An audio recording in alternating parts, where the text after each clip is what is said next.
할렐루야. 아멘. 아멘. 우리 좌우에 계신 분들하고 인사하겠습니다. 또 구정이잖아요. 새해 복 많이 받으십시오. 시작. 새해 복 많이 받으십시오. 자, 제가 기도했던 것처럼 2015년도 시작한 지 벌써 어느덧 한 달 반 이상이 지나갔잖아요.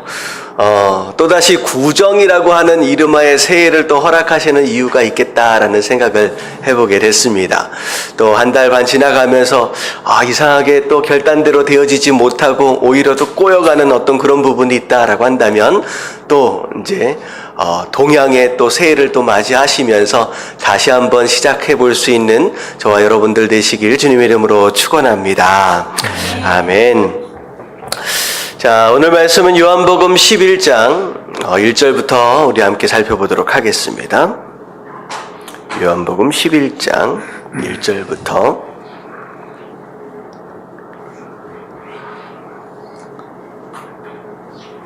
자, 1절부터 4절까지 말씀입니다. 우리 같이 한 목소리 읽어볼게요. 다 같이 시작. 어떤 병자가 있으니 이는 마리아와 그 자매 마르다의 마을 베다니에 사는 나사로라. 이 마리아는 향유를 주께 붓고 머리털로 주의 발을 닦던 자요, 병든 나사로는 그의 오라버니더라. 이에 그 누이들이 예수께 사람을 보내어 이르되 주여 보시옵소서, 사랑하시는 자가 병들었나이다 하니 예수께서 들으시고 이르시되 이 병은 죽을 병이 아니라 하나님의 영광을 위함이요 하나님의 아들이 이로 말미암아 영광을 받게 하려 함이라 하시더라. 아멘. 자, 오늘 말씀 1절을 보니까 세 사람이 등장하죠. 마리아, 그리고 마르다, 그리고 나사로. 이 마리아와 마르다와 나사로는 이제 한 가정 안에서 오누이 또 그리고 형제 관계입니다. 그래서 어떻게 보면 이제 부모님의 이야기가 나오지 않는 걸로 봐서 부모님이 일찍 돌아가시고 이 세 형제들이 어떻게 보면 이제 고하지만 함께 마음을 모아서 또 열심히 살아가는 어떤 그런 이제 우리가 생각할 수 있는 가정입니다. 결손 가정이다라고 생각할 수도 있을 것 같아요. 더군다나 베단이라고 하는 것은 그 예루살렘에서 약 5리 정도 떨어져 있습니다. 더군다나 베단이다라고 하는 이름 자체가 가난한 자의 집이다라고 하는 뜻이 있어요. 별로 잘 사는 동네가 아니죠. 열악한 상황 가운데서 살고 있는데, 자, 그 가운데 특별히 또 2절을 보니까 이 마리아라고 하는 사람은 이제 나중에 나오는 이야기예요. 이제 보니까 향유로 예수님의 이제 발을 씻겼던 바로 그런 사람이었다라고 설명을 또 하고 있습니다. 그리고 나서 예수님께 이제 무슨 일이 벌어졌느냐면 오라버니 나사로가 이제 병이 들었다라고 하는 거예요. 자, 그런 가운데 예수님에게 이제 사람을 보냈는데, 자, 3절을 보니까 이에 누이들이 예수께 사람을 보내어 이르되 주여 보시옵소서, 사랑하는 자가 병들었나이다. 자, 나사로가 병들었다라고 하는 표현을 어떻게 하고 있느냐? 사랑하는 자가 병들었다라고 표현을 하고 있습니다.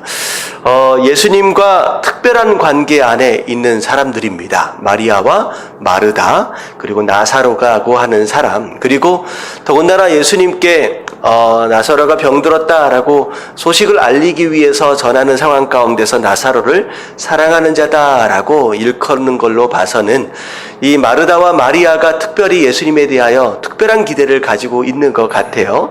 그래도 친한 사이고 그래도 관계가 어떤 특별한 사이였기 때문에, 그리고 자주 이 마리아와 마르다 집에 들리셔서 말씀을 계속 나누시기도 하시고, 그리고 제자들과 함께 하룻밤을 또 묵으시도 했던 그런 장소이기 때문에 이런 얘기를 했던 것 같아요. 자, 이 얘기까지를 우리가 보면 사실 배경은 이렇습니다. 마리아와 마르다와 나사로, 예수님과 특별한 관계 안에 있었던 사람이고 특별한 사랑의 관계 안에 있었던 사람으로서 어떻게 보면 오늘날 우리로 이제 생각을 한다면 교회 열심히 다니는 사람입니다. 열심히 다니는 사람이고 또 예배도 열심히 드리는 사람들이고요. 그리고 예수님을 또 헌신하는 마음으로 잘 대접할 줄도 아는 사람입니다. 그리고 더군다나 나중에 보면 어떤 일도 있어요. 결혼 자금으로 모아놨던 1,000,000원이 넘는, 오늘날로 얘기하면 1,000,000원이 넘는 그 향유를 예수님을 위하여 헌신할 정도로 붓기까지 그렇게 헌신할 줄도 아는 바로 이런 사람들이었다라고 하는 거예요. 자, 이런 사람들 집 안에 어떻게 보면 참 좋은 일만 있었으면 좋을 텐데 어떤 일이 일어나요? 누군가가 아프게 되고 누군가가 죽게 되는 일이 벌어졌다라고 하는 것입니다. 자, 이게 오늘날 우리 삶 가운데서도 충분히 일어날 수 있어요. 하나님, 내가 열심히 예배도 드렸고 열심히 봉사도 하고 열심히 헌신도 하고 정말로 헌금도 열심히 하고 그랬는데 왜 다른 집들은 평범하게 이렇게 다 잘 살고 그렇게 하고 있는데 왜 우리 집만큼은 이렇게 어려운 일이 찾아옵니까? 라는 어떤 이런 일들이 우리 안에 일어날 수 있다라고 하는 것이죠. 하지만 중요한 것은 이런 어려움들을 허락하심에 있어서 누구의 계획이 이 안에 있다는 거예요. 하나님의 계획이 그 안에 있다라고 하는 것이죠. 그냥 어쩌다가 재수가 없어서 이런 일이 일어난 것이 아니라 일어나는 그 사건서부터 나중에 그 일이 어떻게 해결되어지느냐까지 하나님의 특별한 관심과 계획이 있다라고 하는 것을 우리가 조금이라도 인식하고 믿을 수 있다라고 한다면 비록 우리 삶 가운데 이런 어려운 일들이 찾아온다라고 할지라도 믿음으로 이겨나갈 수 있는 줄로 믿습니다. 자, 이런 일이 일어났어요. 그냥 애를 타는 마음으로 보냈습니다. 사랑하는 자가 병들었습니다 라고 보내니까 아마도 예수님께서 나사로가 정말로 그렇다는 거야 하면서 단숨이라도 이제 뛰어올 것처럼 이제 기대를 했을 거라는 거죠. 근데 5절서부터 6절까지 쭉 내려가는 이야기로 봐서는 예수님이 바로 오시지가 않습니다. 근데 오히려 4절에 뭐라고 말씀하시냐? 병들은 것이 오히려 죽을 병이 아니다. 오히려 이것을 통하여 누가 영광을 받기 위함이다? 하나님의 영광을 위한 것이다. 그리고 하나님의 아들이 이로 말미암아 영광을 받을 것이다. 그러니까 이것 자체가 병들어 죽는 일반적인 상황이 아니라 특별한 하나님의 계획이 있으시다라고 얘기를 하시는 거예요. 자, 그리고 나서 그 얘기를 듣고 나서 어떻게 하셨어요? 지금 그 얘기를 듣고 있었던 그 계시던 곳에서 이틀을 더 머물러 계십니다. 이게 이제 여기서부터 이제 오해의 소지가 있어질 수 있는 상황이죠. 왜냐하면 조금 전에 이제 이 나사로가 병들었다라고 이야기가 들려오기 전에 예수님이 어디에 계셨느냐? 유대 땅에 계셨습니다. 예루살렘에 계셨죠. 예루살렘에 계시던 상황 가운데서 돌에 맞아 죽을 뻔했어요. 잘못하면 사람들에게 잡혀서 죽을 뻔했었어요. 굉장히 위험한 상황 가운데서 피하던 일이 바로 이 사건 바로 직전에 있었습니다. 그렇기 때문에 다시 예루살렘 유대 땅으로 올라간다라고 하는 것 그 자체가 굉장히 위험한 일이었다는 거죠. 조금 전까지만 해도 죽을 뻔했었거든요. 그러니까 오히려 예수님께서 이틀 동안 더 머물러 계셨던 것이 마치 무엇처럼 느껴질 수 있느냐? 예수님께서 위험해지지 않도록 하기 위해서, 목숨을 건지기 위해서 피해 계셨다라고 이제 오해할 수 있는 충분한 여지가 있는 이제 상황이죠. 자, 그런데 이제 예수님께서 이틀 동안 머물러 계시다가 자, 유대 땅으로 올라가자. 이제 나사로에게로 올라가자라고 얘기를 하시는 거예요. 자, 그랬더니만 제자들이 이 유대 땅에 가면 큰일 납니다. 막 이렇게 얘기를 하는 거예요. 하지만 예수님께서 자, 이제 내가 이제 9절과 10절 말씀에는 이제 빛이 있는 동안에는 실족하지 않는다. 자, 여기서 얘기하고 있는 빛은 누굽니까? 예수 그리스도죠. 그래서 예수 그리스도와 함께 있는 동안에는 다치지 않을 것이다. 걱정하지 말라라고 안심시키시고 이제 올라가십니다. 그러고 나서 11절에 보니까 우리 친구 나사로가 잠들었도다. 내가 깨우러 간다라고 얘기를 하니까 제자 중에 한 사람이 하는 얘기가 뭐냐면 차라리 잠들어 있으면 너무나도 좋겠습니다. 제자들 마음 가운데 무슨 마음이 있느냐? 이틀 동안 머물러 있는 동안에 이 나사로가 어떻게 될 수도 있었다는 거예요. 죽을 수도 있었다는 거죠. 이미 죽었을지도 모른다는 거예요. 그래서 지금 잠들어 있었으면 낫겠나이다 라고 하는 이야기를 하는 거예요. 자, 근데 사실은 예수님께서 그의 죽음을 가리켜서 잠들었다라고 얘기를 하셨다는 거죠. 그러면서 14절에 이에 예수께서 밝히 이르시되 나사로가 죽었느니라. 그러니까 예수님께서 지금 가보시기도 전에 나사로가 이미 죽었다라고 이야기하시는 걸로 봐서는 오히려 예수님께서 이틀 동안 뭘 기다리셨다는 거예요? 죽기를. 나사로가 죽기를 기다렸다는 거예요. 야, 이거는 사실 나중에 예수님께서 나사로를 살리실 수 있는 능력이 있다라고 한다면 상관이 없지만 나사로를 살릴 수 있는 능력이 없는 분이었다라고 한다면 예수님만큼 잔인한 사람이 어디 있겠느냐는 거죠. 사람이 죽기를 지금 이틀 동안 기다렸다라고 하는 상황이 되는 거니까. 그러니까 예수님이 이미 아시는 거예요. 결국은 이런 상황입니다. 우리 삶 가운데 어려움이 다가왔어요. 심지어 죽어버리는, 망해버리는 상황까지를 갔다라고 하는 것이죠. 근데 중요한 건 뭐냐면 그 상황까지를 갔다라고 할지라도 그것까지도 누구의 계획 안에 있다? 하나님 계획 안에 있다라고 하는 거예요. 여러분들, 이게 사실 굉장히 중요한 신앙입니다. 하나님의 계획의 범위가 어디까지냐라고 하는 것을 우리가 인지하고 인식하는 것은 우리 신앙 안에서의 굉장히 중요한 요소가 되는 거예요. 심지어 저는 어디까지 한번 뭐라고 말씀드렸느냐? 우리의 실수와 우리의 연약함까지도 누구의 계획 안에 있다? 하나님 계획 안에 있습니다. 어쩌다가 아차 하는 순간에 죽어버린 게 아니에요. 나사로의 죽음까지도 하나님 계획 안에 있다라고 하는 거. 여러분들, 우리 삶 가운데 일어나는 모든 일들이 하나님 계획 안에 있다라고 하는 것과 그 계획이 그분의 사랑 안에서 이루어지고 성취되어지고 있다라고 한다면 우리가 그것으로 말미암아 절망하거나 불평하거나 낙심하지 않을 수 있다라고 하는 것이죠. 이제 결국은 죽었다라고 얘기를 하시면서 이제 내려가시게 되는 것입니다. 이제 사실은 우리 삶 가운데 이런 열악한 상황, 죽음의 상황까지 마지막 순간까지 내다르는 어떤 그런 상황이 우리가 만난다라고 할지라도 결국은 그 안에서 하나님의 계획이 있고 그 가운데 장차 부활시킬 수 있는 능력이 하나님이다라고 하는 걸 우리가 믿을 수 있다라고 한다면 여러분들, 이 신앙은 그 어떤 상황 가운데서도 가장 강력할 수 있는 신앙이 될 수 있다라고 하는 것이죠.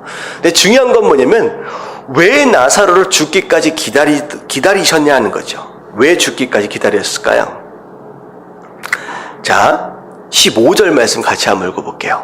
다 같이 읽어봅니다. 시작. 내가 거기 있지 아니한 것을 너희를 위하여 기뻐하노니 이는 너희로 믿게 하려 함이라. 그러나 그에게로 가자 하시니. 자, 다시 말하면 죽기까지 기다리신 것 자체가 어쩔 수 없어서가 아니라 분명한 목적이 있었다라고 하는 거예요. 분명한 목적. 지금 여기에서 사실 두 가지 목적을 생각할 수 있죠. 자, 첫 번째는 나사로가 살아난다라고 하는 이 기적은요. 요한복음에 봐서는, 요한복음의 안에서는요, 예수님의 기적과 이적 가운데 가장 하이라이트입니다. 가장 하이라이트예요. 그리고 마지막 고난주간을 들어가기 바로 직전에 마지막으로 나와 있는 기적과 이적입니다. 그러니까 예수님의 기적과 이적이 가나의 혼인잔치부터 쭉 시작해가지고 오병이어까지, 그리고 장님까지, 소경까지, 안진뱅이까지 쭉 클라이막스까지 올라가다가 마지막 팡 터지는 부분이 어디냐면 이 나사로의 부활이에요. 이게 마지막입니다.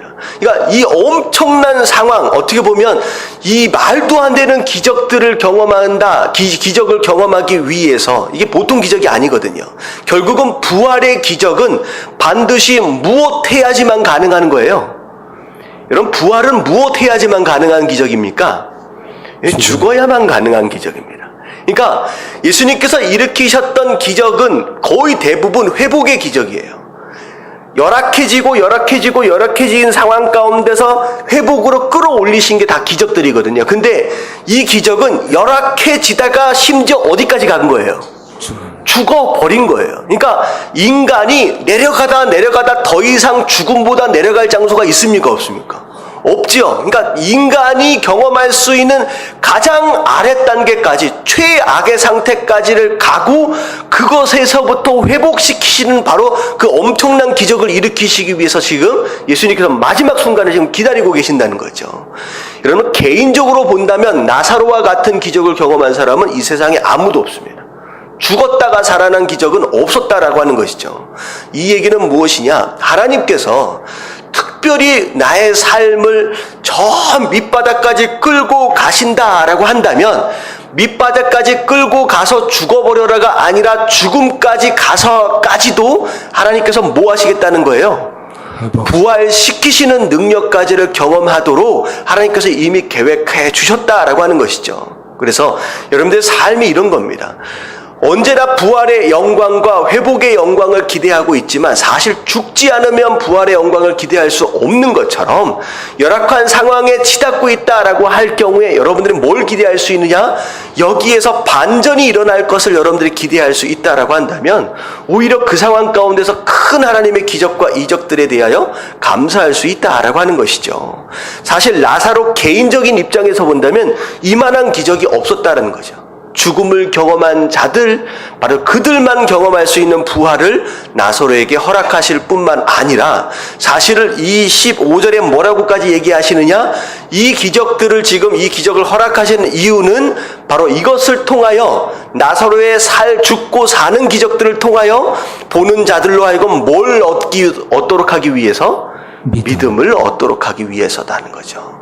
그래서 여러분들이 정말로 죽음 앞에까지 가서 와, 왜 나를 이렇게 조이시고 나를 이렇게 어렵게 만드실까라고 하는 상황이 여러분들 앞에 딱 놓여있다라고 한다면 이 상황 가운데 개인적으로 여러분들 삶을 여러분들이 적용해 볼 때 바로 이 상황으로부터 부활하시고 또 부활시키시고 회복하실 것들에 대하여 기대함과 동시에 바로 나의 삶을 통하여 내 주변에 있는 사람들이 누굴 발견할 수 있도록 하나님을 발견할 수 있도록 하시는 정말로 좋은 기회로 내 인생을 사용하시는구나 라고 생각할 수 있다라고 하는 것이죠.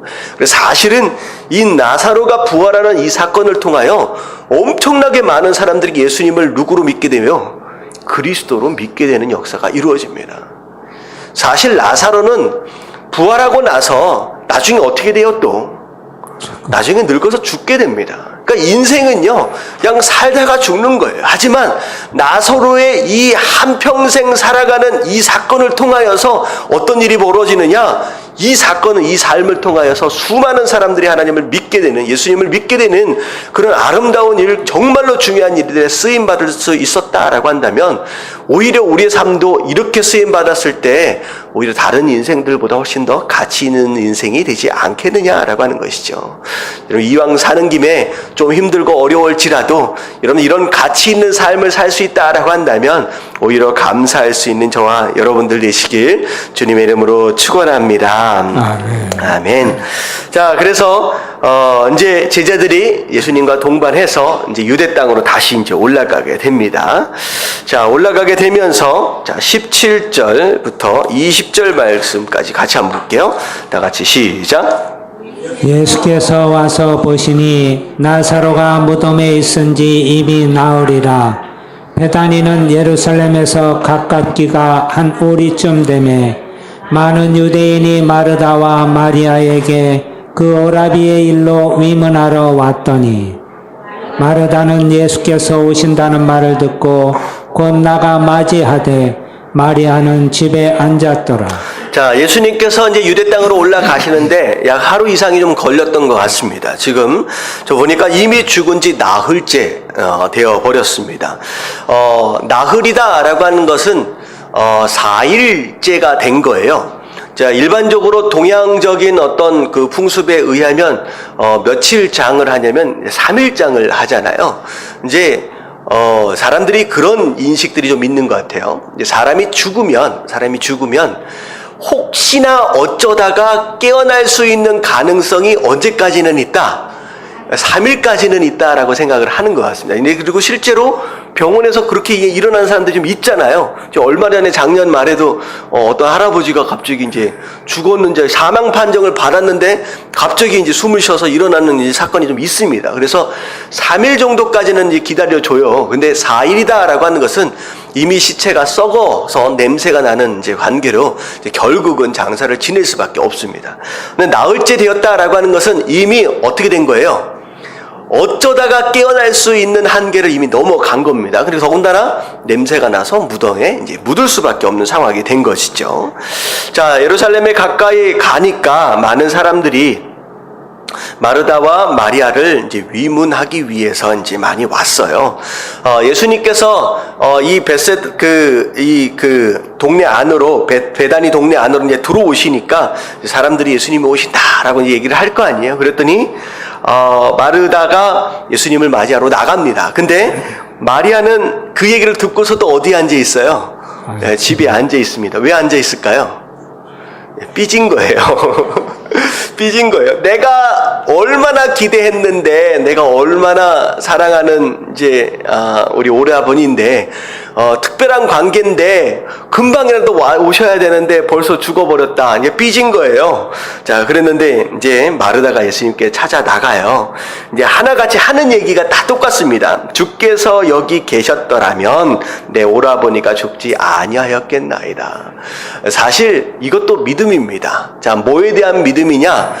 아무리 큰 병에 걸렸다, 죽을 병에 걸렸다라고 할지라도 예수님만 오시면 그 병을 어떻게 하실 수 있다? 고칠 수 낫도록 하실 수 있다는 거예요. 고칠 수 있다는 거죠. 그래서 사실은 마르다 같은 사람, 마르다는요, 여태껏 예수님이 어디까지 기적들을 보여주셨어요?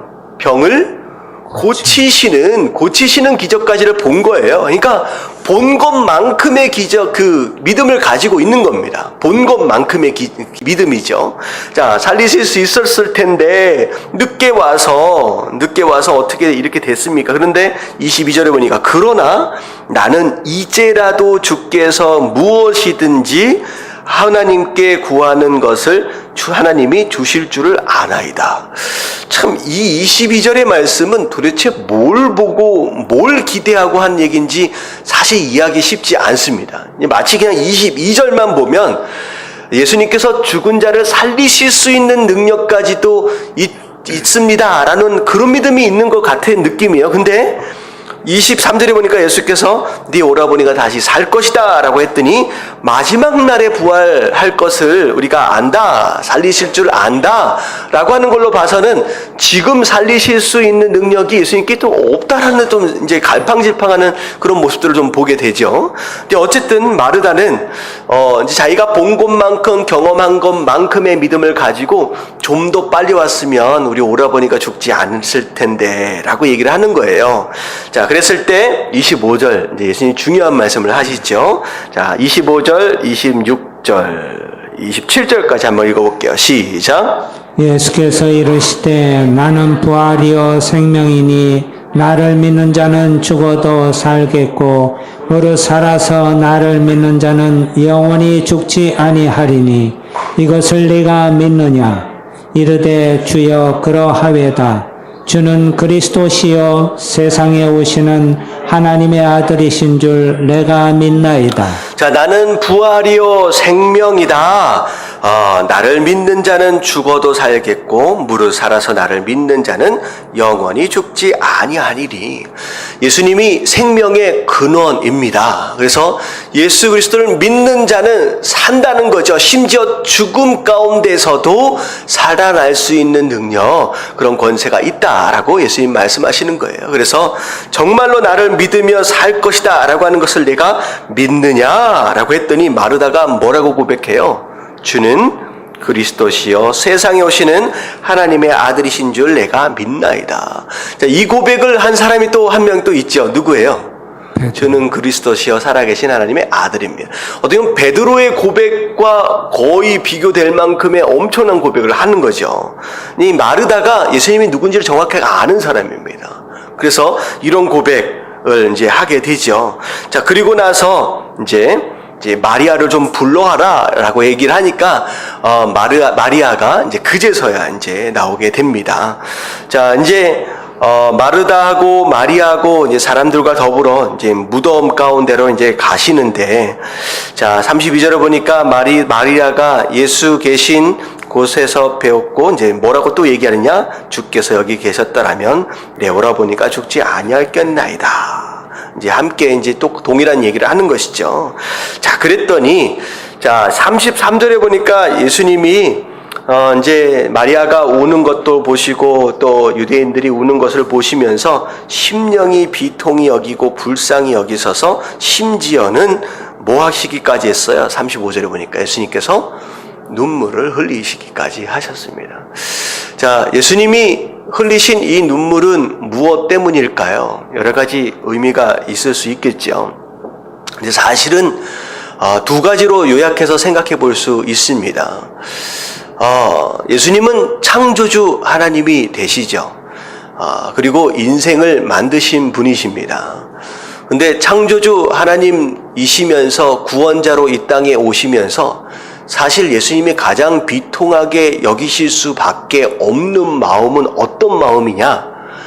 원래 만드실 때 인생이 이렇게 되도록 만드신 게 아니었다는 거죠.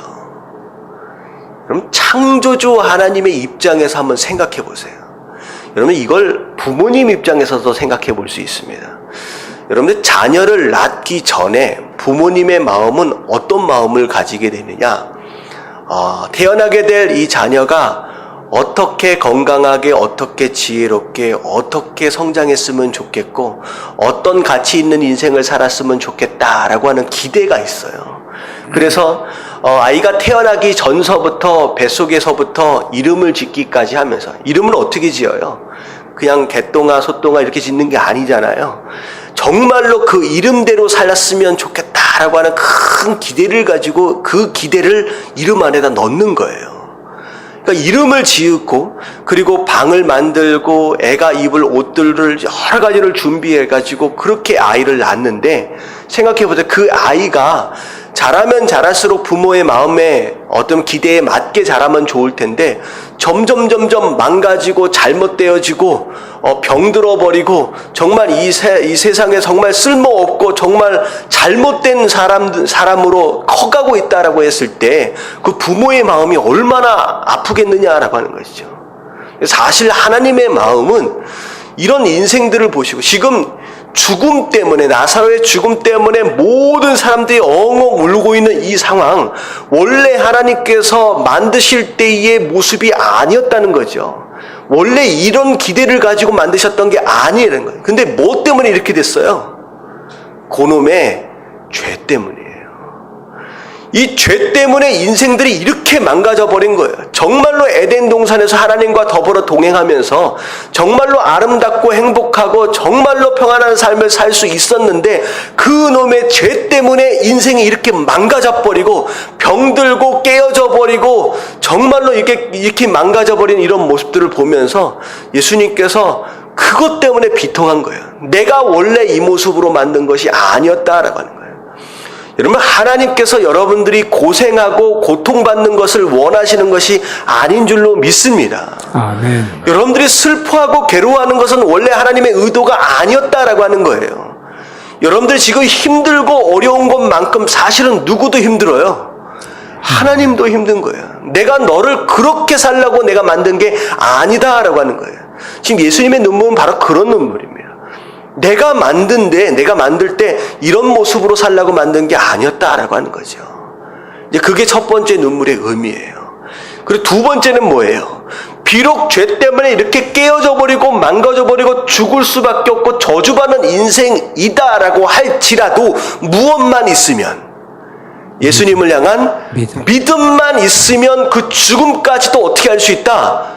극복할 수 있다, 이길 수 있다, 승리할 수 있다라고 하는 거예요. 근데 예수님이 이 장소에서 그 믿음이 보입니까? 보이지 않습니까? 보이질 않는 거예요. 그것 때문에 마음이 안타까운 거예요. 여러분들, 하나님의 마음의 가운데 비통함과 아픔은요, 이 두 가지입니다. 원래 이렇게 사는 게 하나님께서 원하셨던 모습이 아니었어요. 여러분들, 아픔과 슬픔과 저주 가운데서 빨리 탈출하시게 되길 주님의 이름으로 축원합니다. 아멘. 원래 우리가 그렇게 사는 게 아니라는 거예요. 중요한 건 뭐냐면 그렇게 극복하고 이길 수 있는 유일한 방법은 무엇뿐이다? 믿음이라는 거죠. 믿음만 가지면 우리가 이겨낼 수 있다라고 하는 거예요. 예수님이 그것 때문에 눈물을 흘리십니다. 근데 사람들은 그 예수님의 눈물을 뭘로 오해하고 있어요? 정말로 사랑했었구나. 근데 왜 그 사랑하는 사람을 죽도록 내버려 뒀냐, 죽지 않게 할 수 없었느냐라고 이제 오해를 하게 되는 것이죠. 근데 하나님은 오해하지 마십시오. 하나님은 그것 때문에 눈물을 흘리시는 그런 이렇게 무능한 분이 아니시다라고 하는 거죠. 여러분들, 하나님이 가장 슬퍼하는 것은 두 가지예요. 하나님의 백성으로 구원을 받았는데 아직도 그 가운데서 궁상맞게 사는 거 하나님 가장 슬퍼하시는 거예요. 여러분, 더 이상 그 자리에 우리가 살 존재가 아니다라고 하는 거. 죄 가운데, 그런 비통한 가운데 살 존재가 아니다라고 하는 거. 여러분들 믿음으로 극복하시고 하나님 백성답게 사실 수 있는 저와 여러분들 되시길 주님의 이름으로 축원합니다. 아멘. 아멘. 자, 이제 드디어 이제 예수님께서 이제 기적을 일으키시는데, 자, 이제 무덤으로 가십니다. 무덤으로 가셨더니 38절에 보니까 무덤에 굴로 되어 있죠. 무덤이 앞에 뭘로 막혀 있어요? 돌로 막혀 있습니다. 자, 39절에 같이 한번 읽어볼게요. 시작. 예수께서 이르시되 돌을 옮겨 놓으라 하시니 그 죽은 자의 눈이 마르다가 이르되 주여 죽은 지가 나흘이 되었음에 벌써 냄새가 나나이다. 네, 막혀 있잖아요. 그러니까 돌을 좀 옮겨놔라 라고 얘기를 하니까 사람들이 뭐라 그래요? 마르다가 죽은 지 벌써 나흘입니다. 벌써 냄새가 납니다. 열어봤자 냄새만 맡을 뿐입니다 라고 얘기를 하는 거예요. 그랬더니 예수님이 내 말이 내가 믿으면 하나님의 영광을 본다고 하지 않았느냐 라고 얘기를 하는 거예요. 그랬더니 그제서야 이제 돌을 옮겨 놓습니다. 자, 그리고 나서 예수님께서 자, 어떻게 기도하시냐? 41절에 보니까 돌을 옮겨 놓으니, 여기서부터 읽어볼게요. 예수께서 시작. 예수께서 눈을 들어 우러러 보시고 이르시되 아버지여 내 말을 들으신 것을 감사하나이다. 자, 41절서부터 나오는 내용이 예수님의 기도의 내용입니다. 근데 이 간단한 내용인데요. 여러분들 기도의 자세와 태도에 대해서 굉장히 중요한 부분들을 얘기하고 있는 부분이에요. 자, 예수님께서 기도를 하시는데, 자, 눈을 어떻게 하셨다? 눈을 들어 우러러 보시고 기도하셨습니다. 여러분들, 기도의 가장 중요한 태도, 어떻게 보면 기도의 가장 중요한 시선의 방향은 어디다? 하늘입니다. 기도를 하다 보면 뭘 보고 기도할 때가 많아요? 당면에 있는 문제를 보고 기도할 때가 많습니다. 지금 사실 지금 예수님 눈 앞에 보이는 것은 무엇이냐? 무덤이에요. 죽음입니다. 여러분, 죽음이라고 하는 문제만큼 큰 문제가 어디 있겠습니까? 근데 우리가 기도할 때 그 죽음을 바라보고 그 문제를 바라보면 기도가 어떻게 되는 거예요? 이게 기도의 자세가 거기 있으면 안 돼. 그러니까 우리 삶 가운데 당면에 있는 이 문제를 바라보면요, 기도를 해도 뭐밖에 안 보여요? 죽음과 문제밖에 안 보이는 거예요. 여러분, 기도는 어디를 보고 기도하는 거냐? 지금 내 문 앞에 도착한 그 죽음과 문제를 보고 기도하는 것이 아니라 하늘을 보고 기도하는 겁니다. 하나님을 바라보고 기도하는 거예요. 우리가 기도할 때 문제에 집착하게 되면요, 문제가 나를 덮어버립니다. 문제가 내 삶이 되어버려요. 그러면 헤어날 구멍이 없어집니다. 하지만 기도는 어디를 보고 기도하는 것이냐? 문제를 보고 기도하는 것이 아니라 하늘을 보고 기도하는 거예요. 하나님을 바라보고. 사면초가 동서남북이 다 막혔을지라도 여러분들 어디만 바라보면 나갈 수 있어요? 그냥 하늘만 바라보면 나갈 수 있습니다. 여러분들, 기도는 바로 하늘을 바라보는, 바로 여러분들의 시각이 바로 기도의 가장 중요한 태도다라고 하는 것이죠. 여러분들, 아무리 힘들어도 여러분들 솟아날 구멍은 있는 줄로 믿습니다. 하늘만 바라보면 된다라고 하는 거죠. 그게 바로 기도의 가장 중요한 태도입니다. 자, 그리고 나서 뭐라고 기도했느냐? 하나님이여 내 말을 들으신 것을 감사합니다. 자, 기도의 그 다음, 자, 뭐 해야 돼요? 무엇으로 기도하라? 감사함으로 기도하라는 거죠. 어떻게 보면 아직 응답이 없어요. 근데 이미 어떻게 보면 미리 감사하며 기도하는 거예요. 앞으로 있어질 응답에 대하여. 그래서 감사는 앞으로 있어질 장래의 일을 현재로 끌어오는 타임머신과 같다라는 말씀을 한 적이 있습니다. 여러분, 감사는 그런 능력이 있습니다. 타임머신처럼 장래의 응답을요, 현재로 끌어오는 거예요. 기도의 두 번째 중요한 태도는 뭐냐면 감사함으로 나아갑니다. 비록 아직 응답이 없고 아직 깜깜해져 있고 아직 변화가 없다라고 할지라도 먼저 하나님 앞에 감사하는 겁니다. 자, 그리고 나서 42절, 항상 내 말을 들으시는 줄을 내가 알았나이다. 이 얘기는 뭐냐면 예수님이 지금 뭐에 대한 확신이 있어요? 예수님은 반드시 이 기도에 하나님은 응답하신다는 거죠. 그래서 세 번째 기도의 중요한 요소는 뭐냐면 응답의 확신입니다. 의심하고 기도하지 말라고 말씀하셨어요. 반드시 응답하신다라고 하는 그 응답의 확신을 가지고 기도하는 거예요. 그래서 여기 말씀은 이제 결국은 기도의 세 가지 태도를 지금 얘기를 하고 있는 거죠. 첫 번째, 어디를 바라보라? 하늘을 바라보라. 문제를 바라보는 게 아니에요. 두 번째는 미리 감사하는 겁니다. 세 번째는 반드시 응답한다, 하신다라고 하는 건 응답의 확신을 가지고 기도를 하는 겁니다. 여러분, 그런 기도를 하나님께서 기뻐하시고 또 응답하시는 줄로 믿습니다. 또 이게 기도하는 태도입니다. 자, 그러나 이 말씀을 하옵는 것은 굳이 예수님께서 사람들이 듣도록 이런 기도를 하는 이유가 무엇이냐? 누굴 위한 것이다? 우리를 위한 것이다. 주변 사람들로부터 이 제자들로 하여금 어떻게 하나님 앞에 기도해야 하는지, 그리고 그 기도를 통하여 어떤 응답이 일어나는지를 보여주시기 위해서 의도적으로 하신 거라는 거죠. 그리고 뭐라고 얘기하겠어요? 곧 아버지께서 나를 보내신 것을 그들로 믿게 하려 하심이니라 라고 지금 얘기를 합니다. 자, 그리고 나서 나사로야 라고 부르시니까, 자, 어떻게 됐어요? 나사로가 어떻게 된 채로 나와요? 손과 발이 배로 동여진 채로, 그리고 얼굴이 수건으로 쌓여 있는 채로 그대로 풀려서 이제 그대로 나왔다는 거죠. 어떻게 나왔을까요? 이렇게 묶여가지고 이렇게 강씨처럼 통통 튀어서 나왔을 거래요. 이제 그다지 아름답게 나온 모습은 아닙니다. 자, 그랬더니만 풀어가지고 다니도록 가라라고 얘기를 했습니다. 그래서 나사로가 살아난 거예요. 살아난 거예요. 그래서 사람들이 이 나사로가 부활한 이 사건을 보고 예수님은 이제 믿게 됩니다. 자, 그리고 나서 그 상황 가운데 바리새인들에게 가서 또 고발하는 사람도 있었다라고 하는 거죠. 자, 이 사건이 하이라이트예요. 예수님께서 기적을 일으키시는 가운데 가장 큰 기적입니다. 이것으로 말미암아 바리새인들과 대제사장이 더 이상 예수님을 가만히 둬서는 안 된다라고 결정을 하게 되고 예수님을 본격적으로 죽이자라고 하는 계획을 세우게 되는 것이죠. 그러니까 이 엄청난 기적이 누구를 통하여 일어나느냐? 나사로를 통하여 일어났습니다. 결국은 죽음까지 가서 왜 내 삶 가운데 이런 일이 일어났을까라고 하는 상황까지 갔었던 그였지만 오히려 그것 자체가 반전이 되어서 예수님께서 일으키신 가장 큰 기적의 주인공이 되었다라고 하는 것이죠. 그래서 여러분들이 너무 힘들어지면 힘들어질수록 뭘 기대하시면 돼요? 내 인생에 더 큰 반전이 기다리고 있다라고 하는 생각 가운데 오히려 감사함으로 기대하시게 되길 주님의 이름으로 축원합니다.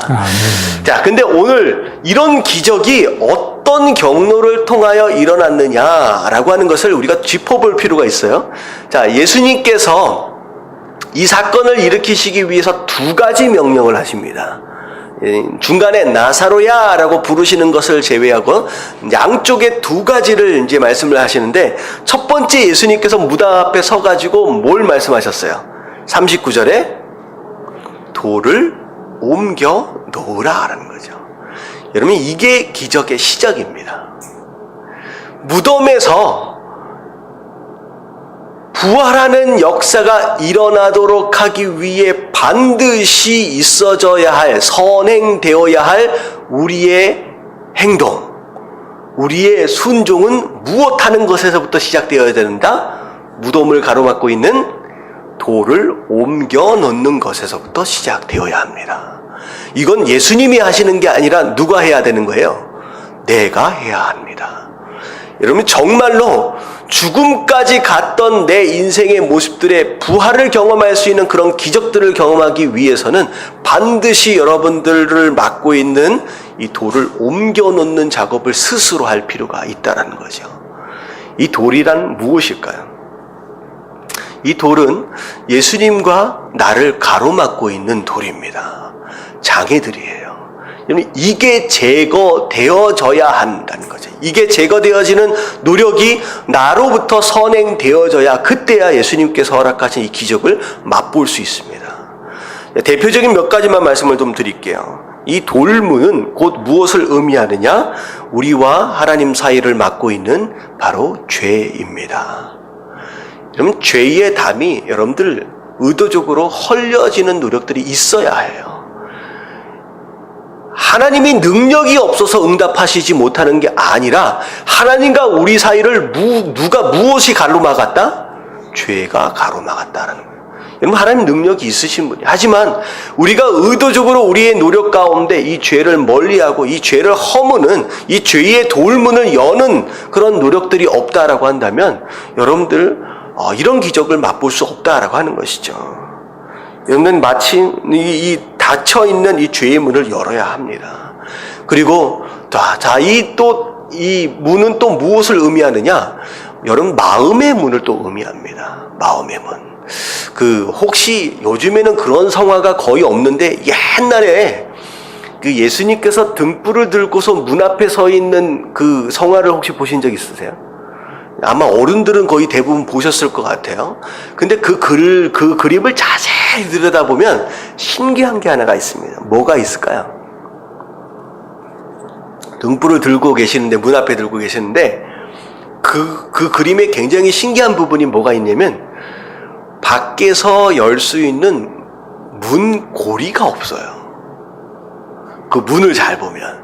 다시 말하면 그 문은 예수님은 밖에서 뭐 하실 수밖에 없어요. 그냥 놓고 정도밖에 하실 수 없고 그 문을 열 수 있는 분은 누구밖에 없어요. 안에 있는 우리밖에 없어요. 다시 말하면 마음의 문은 예수님이 의도적으로 강압적으로 열고 들어오시는 게 아니라 우리가 열어드려야 된다는 거죠. 여러분들, 하나님께서 여러분 삶 가운데 말씀과 더불어 기적과 이적들을 일으키시기 위해서 여러분 삶 가운데 들어가시려고 하는데, 여러분 끊임없이 여러분들의 마음의 문을 닫고 계신다라고 한다면 그런 일들이 일어날 수 없다라는 거죠. 여러분, 마음의 문을 여시게 되길 주님의 이름으로 축원합니다. 아멘. 사실 우리가 앞에 예배를 말씀을 받기 전에 찬양을 하잖아요. 여러분, 준비 찬양은 아니지만 사실은 그런 역할은 합니다. 어떤 역할을 하냐면 말씀을 통하여 여러분 마음 가운데 들어가도록 하기 위해서 뭘 열기 위한 작업들이에요. 찬양을 통하여 여러분 마음의 문을 여는 거예요.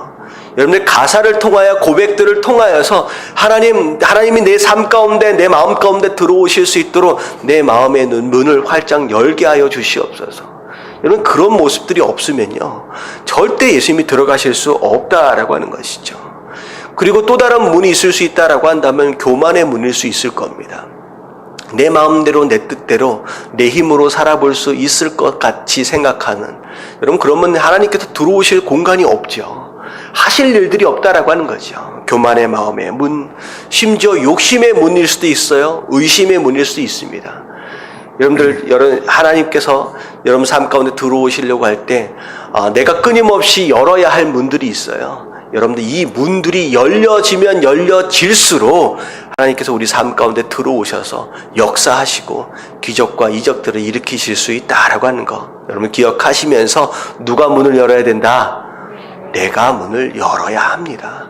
그래야 예수님께서 들어오시고 역사하신다라고 하는 거, 여러분 그 문을 여시게 되길 주님의 이름으로 축원합니다. 아멘. 자, 그리고 두 번째 예수님이 뭐라고 말씀하셨어요?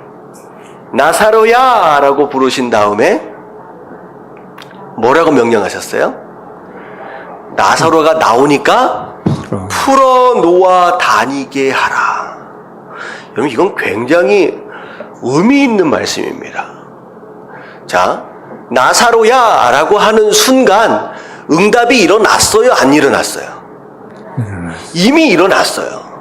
죽은 자가 살아났어요. 근데 죽은 자가 살아서 무덤 밖으로 꽁충꽁충 뛰어서 나왔지만 지금 산 자로서의 모습입니까? 아니면 아직 죽은 자로서의 모습입니까? 아직 죽은 자로서의 모습이에요. 다시 말하면 이미 응답되어졌지만 그 응답이 응답되어지도록 하기 위해서는 우리가 또 뭐 해야 돼요? 마치 우리 스스로 문을 열었던 것처럼 그 응답을 뭐 해야 돼요? 풀어놓아 다니게 해야 된다는 거죠. 여러분, 이거는 굉장히 중요한 의미가 있어요. 이미 우리가 기도하는 순간 하나님이 응답을 하셨어요. 다시 말하면 우리에게 응답을 이미 주셨다는 거죠. 근데 많은 성도들이 이미 응답되어진 것을 계속 돌돌 동여매놓고 뭐 하지 못하고 있어요? 누리지 못하고 있다는 거죠. 다시 말하면 응답되어진 걸 이제는 우리가 뭐 해야 할 때? 풀어서 다니도록 해야 한다라고 하는 거죠. 여러분, 삶 가운데 이미 허락하신 응답들이 많이 있습니다. 이미 주셨어요. 근데 주셨음에도 불구하고 다시 어떻게 하고 있는 사람들이 있느냐? 이미 응답되어져서 앞에까지 나온 이 나사로를 어떻게 하는 사람들이 있어요? 다시 무덤 안으로 집어넣는 사람이 있어요. 가둬놓는 사람이 있어요. 응답이 응답되지 못하도록 하는 상황들이 있다는 거죠. 여러분, 저는 이런 예를 이제 계속 들게 되는데, 제가 영화를 하나를 봤는데, 혹시 그런 영화를 기억하시는지 모르겠습니다. 이제, 무슨 얼마이티라고 하는 영화인데, 예? 노아의 방주, 비슷한 영화예요. 근데 방주를 만들었는데 사실 비가 와가지고 홍수가 나서 대비한 게 아니라 뒤에 있는 무슨 댐이 무너져가지고 거기에서 이제 사람들을 구원하는데, 거기서 그런 이제 가시라고 하는 캐릭터가 나와가지고 그 사람한테 하는 이야기가 정확하게 지금 대사는 기억이 안 나는데 내용은 그런 겁니다. 가족들과 함께 더불어 정말 행복한 시간을 갖고자 하는 것이 그 사람의 기도의 제목이고 바람이었어요. 근데 그 가시라고 하는 캐릭터가 나와가지고 하는 얘기가 뭐냐면, 과연 너의 기도에 하나님께서 응답을 한다라고 했을 때 그냥 너의 가정을 행복하도록 되도록 하기 위해서, 서로 사랑하는 가정이 되도록 하기 위해서 그냥 너의 자유의지를 무시하고 그냥 서로 사랑하게끔 만들어버리고 행복하도록 만들겠느냐? 그렇지 않다라고 하는 거예요. 오히려 어떻게 응답을 하실 수 있느냐? 너희 가정이 행복해질 수 있고 서로 사랑할 수 있도록 뭘 주시지 않겠느냐는 거예요. 기회를 주시지 않겠느냐라고 하는 것이죠. 자, 이게 되게 어려운 말인데 이런 겁니다. 여러분들, 하나님께서 여러분들의 가정을 행복하도록 하실 수 있도록 여러분 이미 우리에게 응답을 하신 것일 수 있어요. 무엇이냐? 그분의 십자가를 허락하시는 것을 통하여 우리 안에 뭘 알도록 하셨어요? 진정한 사랑이 무엇인지를 알도록 하셨어요. 진짜 사랑이 뭔지를 이미 우리로 하여금 말씀을 통하여 알도록 하셨고 깨닫도록 하셨고, 그 사랑을 이미 우리 마음 가운데 주셨다라고 하는 거예요. 근데 우리는 이미 응답으로 그리고 주신 우리 마음 가운데 있는 사랑을 뭐 하기만 하면 되는 거예요? 오늘 말씀처럼 풀어놓아 다니게만 하면 되는 거예요. 근데 많은 사람들이 이미 내 마음 가운데 그 사랑을 알도록 하시고 사랑을 주셨음에도 불구하고 이걸 어떻게 하고 있어요? 꽁꽁 묶어놓고 뭐 하도록 하라고요? 하나님, 우리 가정이 행복해지게 해주세요 라고만 계속 기도한다는 거예요. 이거는 응답을 하셨지만 응답을 평생 누리지 못하는 그런 가정이 돼버립니다. 다시 말하면 주신 응답을 누릴 수 있는 사람은 어떻게 해야 된다? 이제 그 응답을 풀어놓아 다니게 해야 된다. 사랑을 이미 주셨다라고 한다면 그 사랑을 하나님께서 기회를 주실 때 사용하면 된다라고 하는 것이죠. 여러분, 그러면 행복해질 수 있는 줄로 믿습니다. 여러분들, 하나님의 기도 응답은요, 오히려 어떻게 보면 완성품처럼 주시는 경우가 거의 없어요. 오히려 하나님의 응답은 무엇의 형태로 주신다? 이 말씀을 잘 들으신 분은 제가 딱 알아맞힐 수 있어요. 무엇의 형태로 주신다? 씨앗의 형태로 주십니다. 씨앗의 형태로 주시는 거예요. 마치 하나님한테 기도했더니 갑자기 치고받고 싸우던 우리 가정이 행복해져 버렸다라고 하는 건 여러분 기대하지 마십시오. 여러분 그런 일들은 일어나지 않습니다. 우리 가운데 그 행복한 가정을 만들 수 있도록 사랑이라고 하는 것과 그것을 만들 수 있는 그 응답들을 씨앗의 형태로 주시는 거예요. 그러면 그걸 어떻게 하면 돼요? 우리가 이제 풀어놓아 다니게 하면 되는 거예요. 그 씨앗에 이제 물을 주기 시작하면 된다라고 하는 것이죠. 근데 거의 대부분의 많은 성도들이 뭐 하고 있느냐? 응답이 이미 있어졌음에도 불구하고 그걸 계속 묶어놓고 있는 거예요. 그걸 그 씨앗으로 계속 남겨놓고 있는 거예요. 여러분, 하나님은 완성품으로 응답하시지 않습니다. 씨앗으로 주시는 거예요. 이유가 있어요. 이유가 뭐겠습니까? 자, 생각해 보세요. 하나님, 제가 사과가 필요합니다. 라고 기도했어요. 하나님께서 사과를 딱 주시면, 자, 어떻게 하면 끝나요? 내가 필요한 사과를 그 자리에서 먹으면 끝나요. 근데 하나님 절대로 그렇게 주시지 않아요. 뭘로 주세요? 사과의 씨앗으로 주십니다. 그럼 뭐 해야 돼요, 이제? 내가 심고 길러야 돼요. 근데 재밌는 건 뭐냐면, 심고 기르면 사과가 나와요? 뭐가 나와요?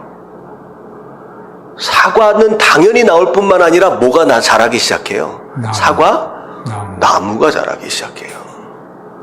하나님은 사과 한 덩이 주시고 끝나시는 분이 아니라 오히려 씨앗을 주셔서 그걸 기르도록 하시고, 심지어는 그게 길러서 자라서 사과 나무가 되어서 그 사과를 나 혼자 먹고 끝나는 게 아니라 어떻게 하도록 그 사과를 나눠줄 수 있는 사람이 될 수 있도록 하신다라고 하는 거죠. 하나님의 응답은 이런 겁니다. 오늘 여기에서 나사로가 동여진 채로 나왔어요. 여러분들 이미 응답하신 게 얼마나 많은지 이젠 찾으셔야 돼요. 여러분 삶 가운데 아직 동요 맺어 있는 나사로들처럼 여러분들 주위에 계속 묶여 있는 나사로들이 엄청나게 많을 수 있어요. 여러분 이젠 뭐 해야 되느냐? 더 이상 기도를 멈추고 뭐 해야 돼요? 응답하신 것을 찾아서 빨리 풀어놔야 돼요. 그래서 누려야 한다라고 하는 거예요. 여러분 누리시게 되길 주님의 이름으로 축원합니다. 여러분 가정이 행복해지고 화목해질 수 있는 방법을 모릅니까? 대답을 좀 해주세요. 모릅니까? 모르는 사람이 어디 있어요? 여러분 다 알아요. 하나님 말씀으로 다 응답하셨어요. 근데 왜 못 누려요? 우리가 뭐 하지 않았기 때문에, 풀어놓아 다니도록 하지 않았기 때문입니다.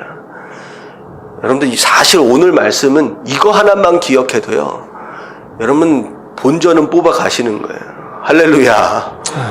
여러분 저는 이런 설교를 사실 한 번도 들어본 적은 없습니다. 제가 새벽 예배 때 기도하다가 여기 이 말씀에 굉장히 큰 감동이 있었어요. 이미 응답하셨어요. 다 하셨습니다. 다 하셨어요. 근데 많은 사람들이 이걸 풀어놓지 않았기 때문에 하나도 못 누리고 있다라고 하는 거. 그래서 오히려 여러분들 오늘부터 뭐 해야 하느냐? 이미 응답하신 것들을 찾아서 여러분 풀어놓으시고 여러분 누리실 수 있는 저와 여러분들 되시길 주님의 이름으로 축원합니다. 아멘. 자, 그래서 첫 번째 어떻게 해야 된다? 막힌 뭘 열어라? 돌문을 여십시오. 닫혀있는 여러분들 마음에 있는 문들을 다 열어 제치시고, 그리고 응답하신 것들을 찾아서 그리고 풀어놓아 다니게 하시길 주님의 이름으로 축원합니다. 아멘. 자, 그리고 좀 넘어가겠습니다. 자, 나사로가 살아나자마자 대제사장들과 바리새인들이 공회로 모였습니다. 자, 그리고 나서 하는 얘기가, 자, 만일 그를 이대로 두면 모든 사람이 그를 믿을 것이요, 그리고 로마인들이 와서 우리의 땅과 민족을 빼앗아 가리라. 되게 희한한 논리죠. 사람들이 예수님을 막 믿으면 누가 와서 나라를 뺏어가요? 로마인들이 와서 나라를 뺏어간대요. 왜 이런 논리가 가능하느냐? 자, 이런 거죠. 지금 이 나라와 민족을 지키고 있는 게 누구라고 생각하는 거예요?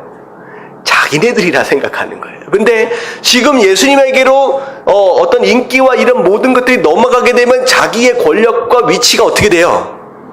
불안해지고 무너져 버린다는 거죠. 그러니까 자기들이 없어지면 이 나라는 로마에게 넘어갈 것이다 라고 하는 그런 이론들을 가지고 있는 거죠. 마치 이 나라와 이 민족을 그들 스스로 보호하고 있다라고 생각하는 거죠. 사실은 누가 지키고 보호하고 계세요? 하나님이 지키고 보호하시고 계시는 나라인데 이제 착각하는 겁니다. 자, 그렇게 막 논쟁을 하고 있는 사이에 그 해의 대제사장 가야바가 하는 얘기가, 자, 너희들을 아무것도 알지 못한다. 참 미련하구나. 방법이 있다라는 거예요. 한 사람이 백성을 위하여 죽어서 온 민족이 망하는지 않게 되는 것이 너희에게 유익한 줄을 생각하지 아니하는도다.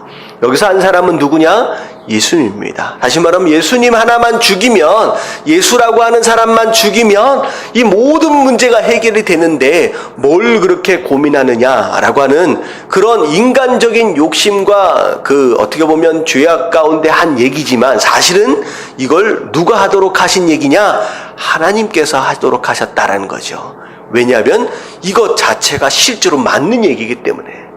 바로 예수님께서 죽으심으로 인하여서 어떻게 됐어요?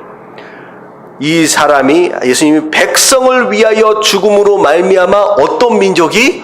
온 민족이 멸망당하지 않도록 하기 위한 것이다. 그래서 예수님께서 이 땅에 오신 목적과 죽으신 목적이 바로 이것이다 라고 대제사장의 입으로 이야기하도록, 고백하도록 한 거죠. 자기 의도와는 상관이 없이.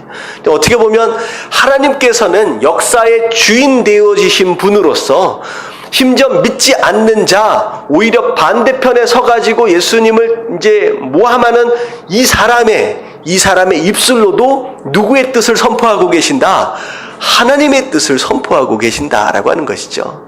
우리가 이런 모습들을 보면서 하나님이 역사의 주인 되시는 것과 그분의 뜻은 그 어떤 방해를 통하여서도, 방해에도 불구하고 그분의 뜻은 반드시 이루어진다라고 하는 것들을 우리가 엿보아 알 수 있게 됩니다.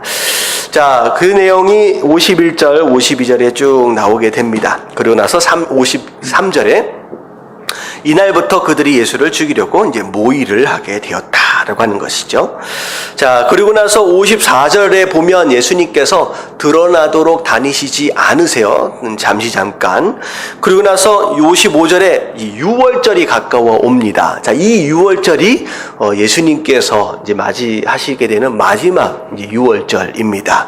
사람들이 이제 생각을 하는 거예요. 과연 이 유월절 때 예수님께서 예루살렘에 올라오시겠느냐? 이제 예수님은 한 번도 유월절을 건너뛰시지 않으셨거든요. 항상 올라오셔서 예루살렘에서 말씀을 증언하시고 기적과 이적들을 일으키셨거든요. 그러니까 사람들이 과연 예수님이 올라오겠느냐? 근데 이유가 뭐예요? 예수님이 등장을 하면 고발해라. 그러면 잡겠다. 그러면 죽이겠다. 라고 하는 이 이야기 자체가 예루살렘 전체에 공포가 되어진 상태이기 때문에 예수님의 등장에 대하여 사람들이 굉장히 큰 관심을 이제 갖게 되었다라고 하는 것이죠. 자, 그리고 나서 6월절 엿새 전에, 자, 엿새 전이다 라고 한다면, 자, 이제 6월절이 금요일 저녁서부터 시작이 되잖아요. 그러니까 이제 전주가 되는 거죠. 전주에 이제 베다니에 예수님께서 이제 가십니다. 자, 가실 때, 자, 12장으로 넘어와서 보면, 자, 베다니에 가셨는데, 자, 베다니에 누구가 살고 있어요? 마르다하고 마리아하고 죽었다가 살아난 나사로가 살고 있잖아요. 이 예수님께서 또 오랜만에 또 방문을 하시니까 이제 그 동네에 잔치가 벌어졌습니다. 죽은 사람이 살아났잖아요. 그러니까 동네 사람들이 다 모여서 잔치를 하는데, 자, 그 상황 가운데 누가 등장을 하느냐? 3절에 마리아가 이제 등장을 합니다. 자, 나사로가 죽었을 때는 사실 좀 성숙하지 못한 신앙이었어요. 자, 그랬었죠. 예수님이 나오라고 하기 전까지 삐져가지고 안 나갈 정도로. 근데 이 마리아가 어떤 일을 했느냐? 3절에 한번 볼게요. 3절 같이 한번 읽어봅니다. 시작. 마리아는 지극히 비싼 향유 곧 순전한 나드 한 근을 가져다가 예수의 발에 붓고 자기 머리털로 그의 발을 닦으니 향유 냄새가 집에 가득하더라. 네, 굉장히 유명한 사건이죠. 이 마리아가 향유를 가지고 예수님 발에 붓는 어떤 그런 일을 합니다. 어떤 머리털로 예수님 발을 닦는 이게 어떻게 보면 300데나리온이다라고 한다면 사실 데나리온 하나가 노동자 하루 품삯이에요. 365일을 1년이다라고 한다면 어떻게 보면 거의 쓰지 않고 1년 동안 모아야 될 정도다라고 한다면 노동자가 안 쓰고 한 100만 원씩 모을 수 안 쓰면 있잖아요. 그러면 얼마 정도 되는 거예요? 1200만 원 정도 됩니다. 그러니까 엄청나게 비싼 거예요. 근데 이걸 한 번에 예수님 발 안에 붓습니다. 사실 이건 결혼 자금이에요. 결혼하기 위해서 오랫동안 준비해 놨던 것을 예수님 앞에 드린 거예요. 자, 그랬는데 이 사건을 보고 누구예요? 가룟 유다가 뭐라고 하느냐? 이걸 팔아서 가난한 자에게 주면 얼마나 유익이 있었을 텐데 이걸 어떻게 이렇게 허비하느냐, 낭비하느냐라고 얘기를 합니다. 여러분, 이 얘기는 첫 번째 기본적으로 보면 이 가룟 유다는 예의가 없는 사람입니다. 예의가 없는 사람이요. 자, 이 향유를 누구에게 드렸어요? 예수님께. 사실은 예수님은 이 가룟 유다의 손 아랫사람입니까? 손 윗사람입니까? 손 윗사람이에요. 이런 손 윗사람에게 누군가가 헌신했는데 그 헌신을 가지고 뭐라고 했어요? 그걸 낭비했다, 허비했다라고 하는 거예요. 여러분, 이건 기본적으로 제자로서 예의가 없는 사람입니다. 손 아랫사람한테 누군가가 했었을 때 낭비했다가 소비했다라고 한다면 사실 그것도 쉽지 않은 얘기인데, 손 위의 사람한테 누군가가 헌신했는데 그걸 낭비다. 그것은 곧 누굴 무시한 거예요? 예수님을 무시해버린 겁니다. 누가 누구에게 드렸는데 그걸 낭비했다라고 얘기할 수 있느냐. 근데 그건 어떻게 보면 가장 일반적인 예의가 없는 행동임과 동시에 사실 이건 예배에 대한 의미를 알지 못하는 사람입니다. 예배에 대한 의미를. 자, 이것을 예수님께서는 나중에 뭐라고 표현까지 하셨느냐? 7절에 보니까 나의 장례할 날을 위하여 미리 준비한 것이다. 심지어는 이 사건 자체를 모든 복음서에 다 기록하라라고 말씀까지도 하셨어요. 그래서 이제 사복음서에 다 등장하는 사건들 가운데 하나입니다. 사복음서에 다 등장해요. 이 향유 옥합을 깬 이 사건은. 굉장히 중요한 사건이 되는 거예요. 근데 이 사건은 어떤 의미를 갖느냐? 과연 하나님께 드리는 어떤 예물과 제물과 헌신에 대한 것이 과연 낭비라고 할 수 있는 정도의 수준이라는 게 있는가라고 하는 거예요. 낭비라고 하는 거예요.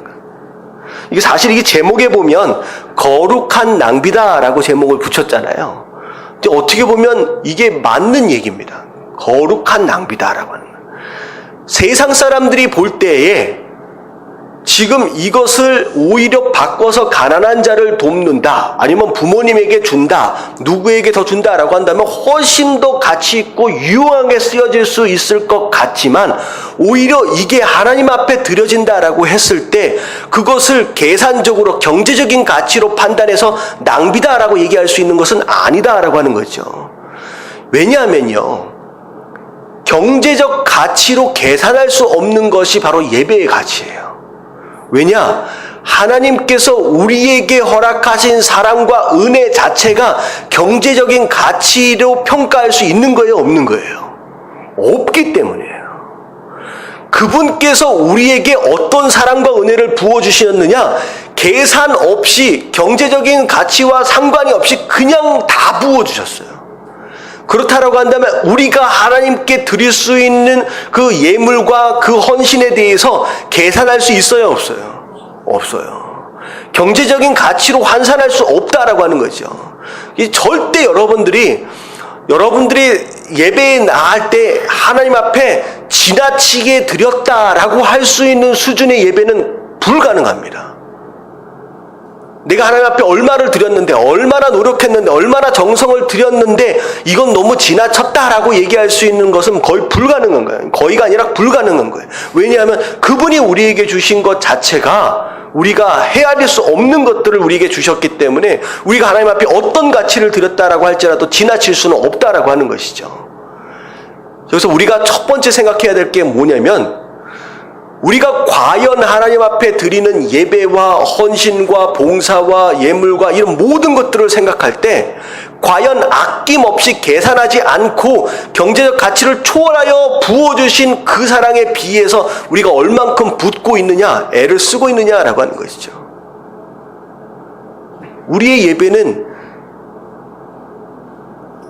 어떻게 보면 사람들이 생각할 때에 지나치다, 낭비다, 허비한다 라고 얘기할 수 있을 정도에 드려질 수 있는 그것, 그 이상의 것들을 드린다라고 할지라도 우리가 충분하다라고 얘기할 수 없는 가치가 바로 예배의 가치다라고 하는 것이에요. 여러분, 그런 예배를 드리시게 되길 주님의 이름으로 축원합니다. 그냥 시간이 되어져서 그냥 나와서 앉아있는 그런 게 아니라 여러분, 그런 예배를 드릴 수 있어야 된다는 거예요. 그리고 두 번째는 뭐냐면, 그 누구의 예배에 대해서, 그 누구의 헌신에 대하여 절대 여러분들이 스스로 판단하지 마십시오. 가룟 유다처럼 야, 차라리 그것을 바꿔서 가난한 자에게 주면, 야, 차라리 그것을 뭘로 해가지고 누구에게 더 주면, 누구에게 더 도와주면 훨씬 더 좋았을 텐데, 훨씬 더 아름다웠을 텐데, 그런 얘기를 할 수 없어. 그건 가룟 유다가 얘기해요. 그건 하나님 앞에 하나님 앞에 드린 그 예배와 그 제물에 대해, 그 헌신에 대해서 누가 누구의 입으로 판단할 수 있느냐는 거죠. 아니에요. 그건 우리가 판단할 수 없는 거예요. 누군가의 예배에 대하여 잘못 판단해가지고 평생 저주받은 인생이 있어요. 누군지 아세요? 누군가의 예배에 대하여 잘못 말하는 한 것으로 말하면 평생 저주받은 인생. 네. 사울의 딸 미갈이지요. 미갈. 다윗의 찬양하는 그 모습을 보고 추태를 부렸다라고 얘기를 합니다. 왕이 속옷이 보이는지도 모르고 아랫도리가 보이는지도 모르면서 그렇게 추태를 부리면 어떻게 할 수 있느냐라고 그 한마디로 말미암아 평생 수태하지 못하는 저주를 받았어요. 여러분들, 그 어떤 누군가의 예배에 대하여, 헌신에 대하여 여러분들의 관점을 가지고 판단하지 마시게 되길 주님의 이름으로 축원합니다. 아멘. 여러분, 그런 사람은 곧 누구와 같다? 오늘 등장하고 있는 여러분, 가룟 유다와 같은 사람입니다. 큰일 납니다. 큰일 납니다. 세상의 기준으로 판단해서는 안 된다라고 하는 것이죠. 그래서 이 마리아가 드린 이 향유 옥합은요, 그런 겁니다. 지나친 게 아니에요. 낭비한 게 아니에요. 하나님께 그렇게 생각하면 하나님께서 우리에게 부어주신 사랑과 은혜를 그것도 낭비죠. 생각해 보세요. 경제적인 가치로 평가를 한다라고 했을 때 그 부어주신 사랑에 비해서 우리가 그만큼 살고 있습니까?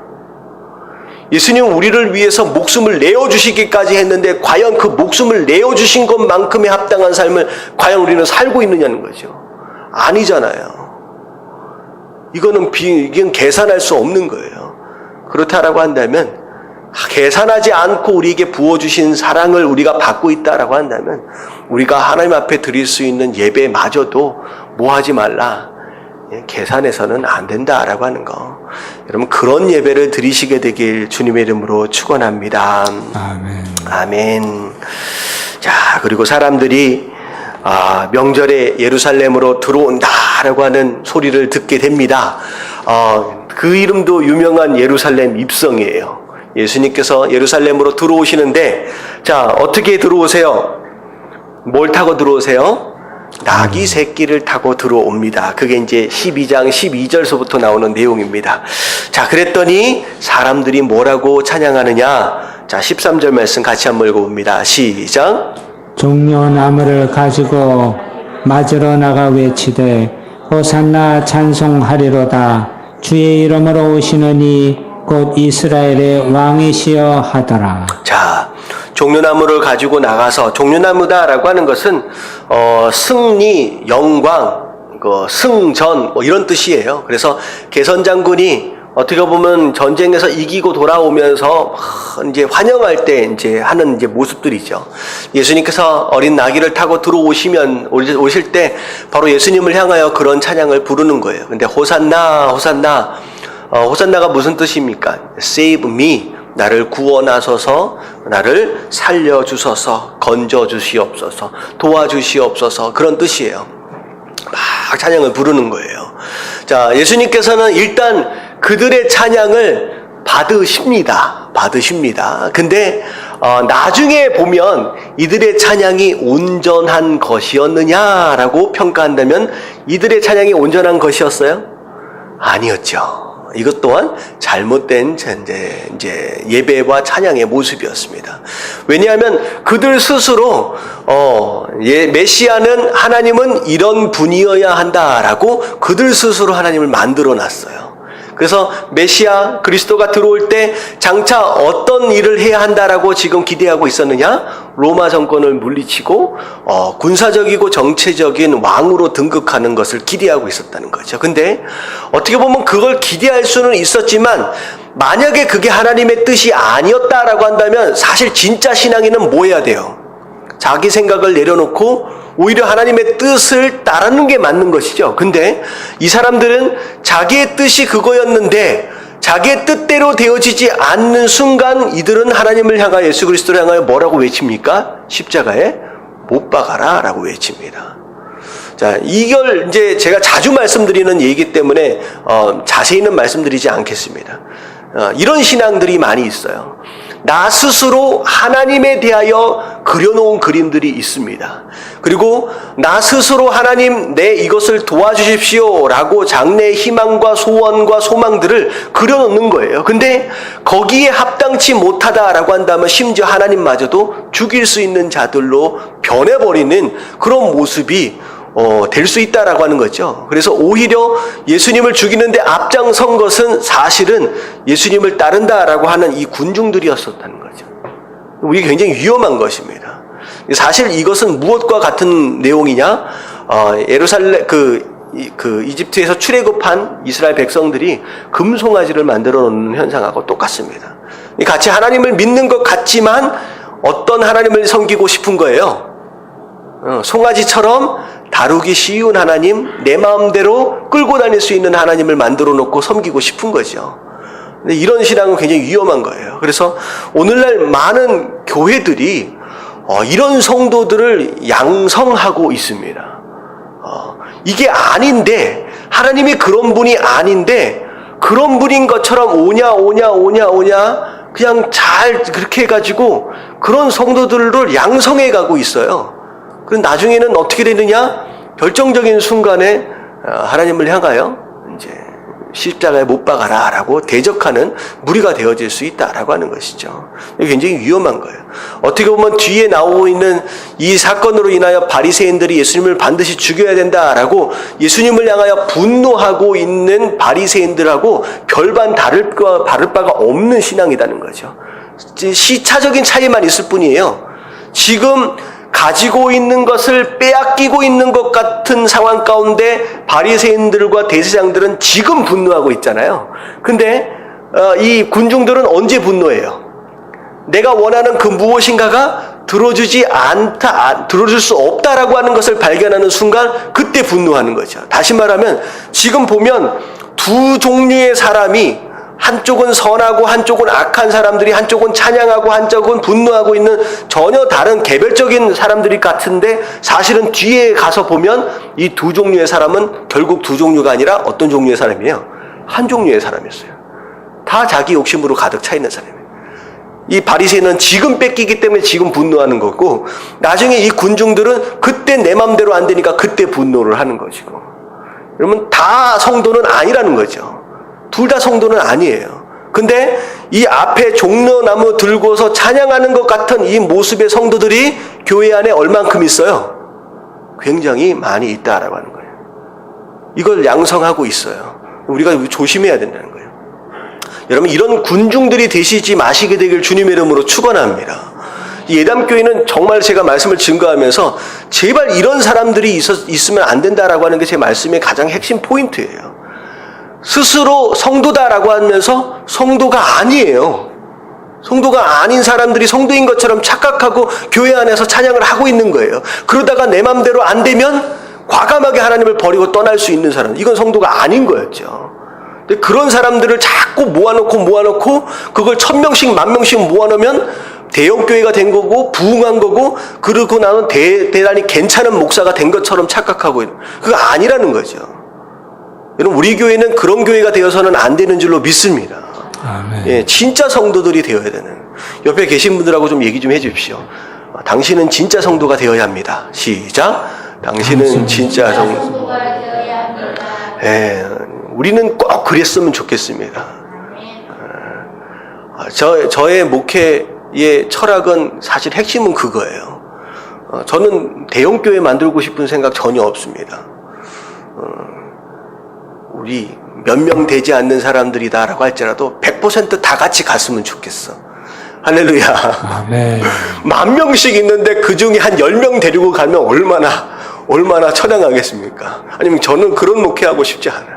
정말로 진짜 성도들을 함께 말씀으로 양육하고 키워가는, 여러분, 그런 교회가 되어야 하는 줄로 믿습니다. 예. 자, 그런 성도들이 되었다라고 하는 거. 자, 금요일까지 마무리 좀 하도록 하겠습니다. 자, 20절서부터 보면 무슨 내용이 나오느냐? 유대인들이 예수님을 많이 믿기 시작했었잖아요. 근데 이제 헬라인들, 이방인들까지 예수님께로 나아오면서 예수님을 좀 만날 수 있겠습니까? 라고 이제 요청하는 장면이 20절부터 22절까지 내용입니다. 자, 이방인들이 예수님을 만나고 싶다라고 이야기를 예수님이 들으시니까 뭐라고 얘기를 하시냐? 인자가 영광을 얻을 때가 왔도다. 왜냐하면 예수님께서 이 땅에 오신 이유, 어떻게 보면 구원은 유대인을 통하여서 났지만 그 구원의 역사는 누굴 위한 거예요? 유대인들을 위한 것이 아니라 유대인과 더불어 온 민족을 위한 것이잖아요. 근데 진짜 온 민족 되어질 수 있도록 헬라인들까지 와서 예수님을 만나려고 하는 이런 모습들을 보면서, 야, 그때가 온 거구나 라고 예수님께서 이제 말씀을 하시는 거죠. 자, 그러면서 예수님 뭐라고 말씀하시냐? 한 알의 밀이 땅에서 떨어져 죽지 아니하면 한 알 그대로 있고 죽으면 많은 열매를 맺는다. 여기서 얘기하고 있는 한 알의 밀이 누굽니까?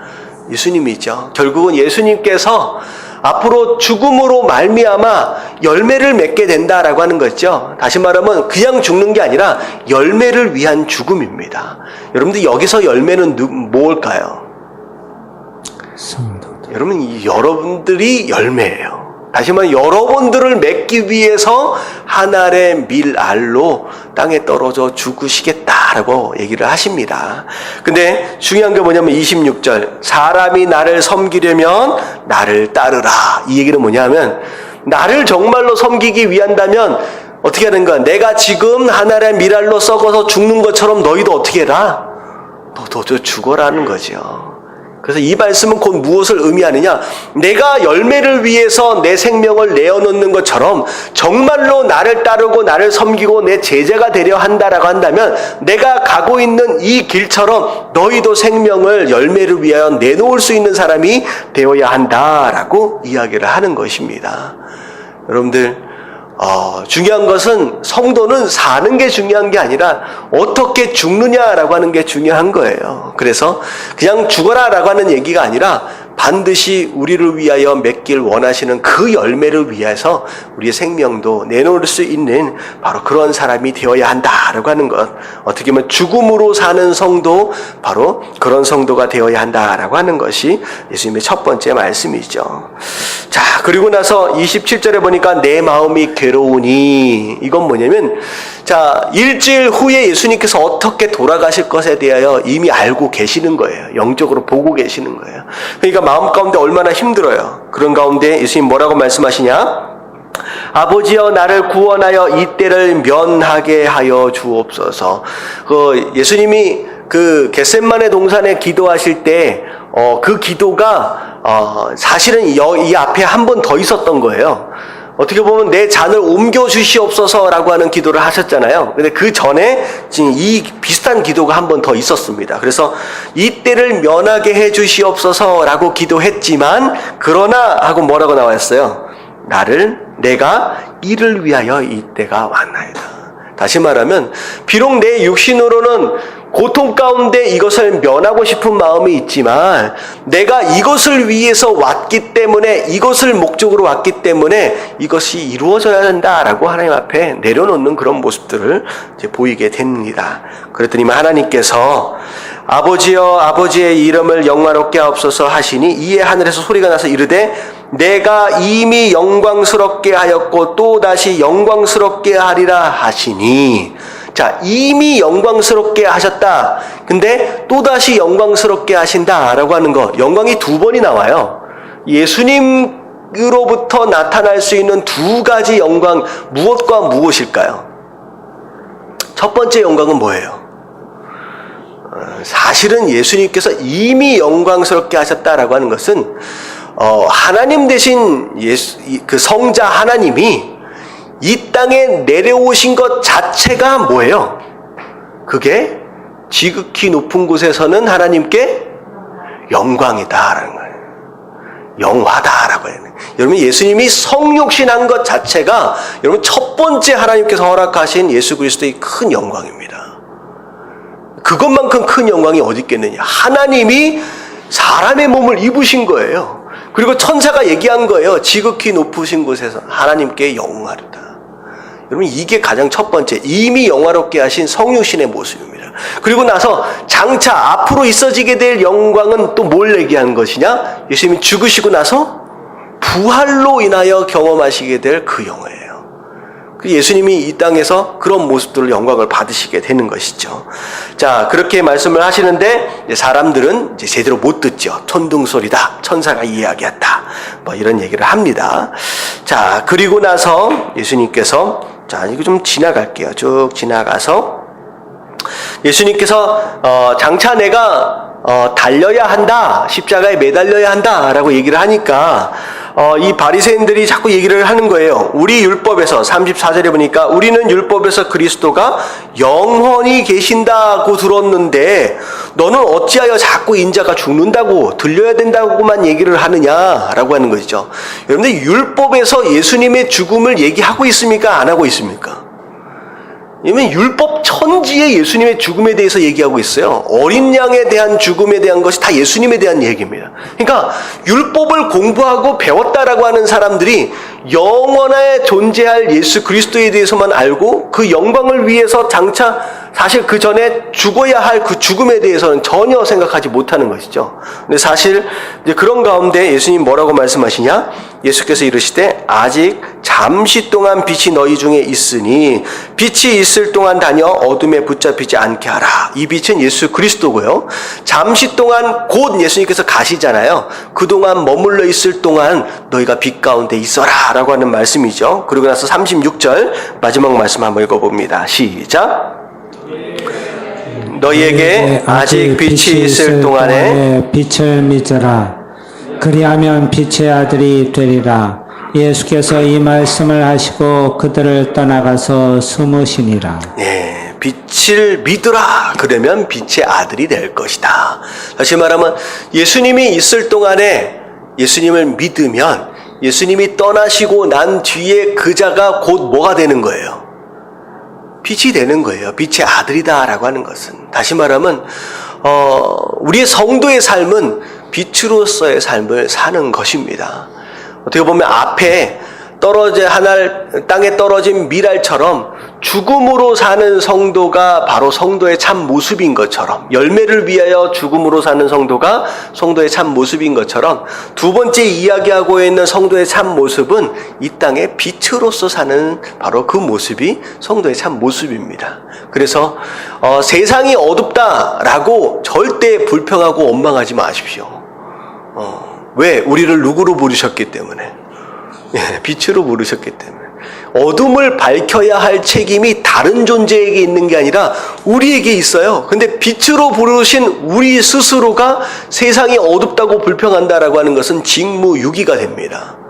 우리가 해야 할 일들에 대해서 우리가 불평해서는 안 된다라고 하는 것이죠. 그래서 이 땅이 어둡다고 불평할 수 있는 권한이 우리에게 없어요.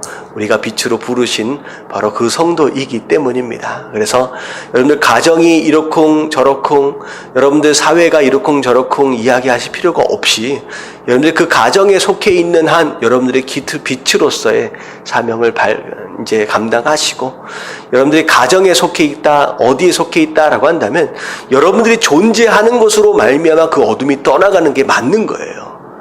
여러분 그렇게 사실 수 있는 저와 여러분들 되시길 주님의 이름으로 축원합니다.